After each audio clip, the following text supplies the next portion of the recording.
ማስተካከል ካለ ማስተካከል፣ ከዛ በኋላ መዳበሪያ መግዛት ካለበት መዳበሪያ መግዛት ትጋት ይጠይቃል።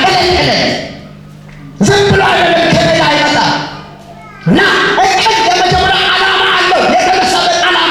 ከዛ በኋላ እቅድ ምን ነው የሚያደርገው? ወደፊት ወደ ኋላ ወደ ጅማሬ ወደ ጎል እንዲደርሰው የሚረዳ። ከዛ ቀጥሎ አለ ብለው የሚያስፈልገው እንቅስቃሴ የሚሰረቅ እንቅስቃሴ ዋጋ አለው። ወደ መጣችሁ ቃል የሚሰሙና ቁጭ የተቀመጡ ሰዎች አለ አይደሉም? የሚደሰቱበት የሚመከሩበት ነገር ታገኙ ይሆናል። የሚከስርበት አይደለም። ስለዚህ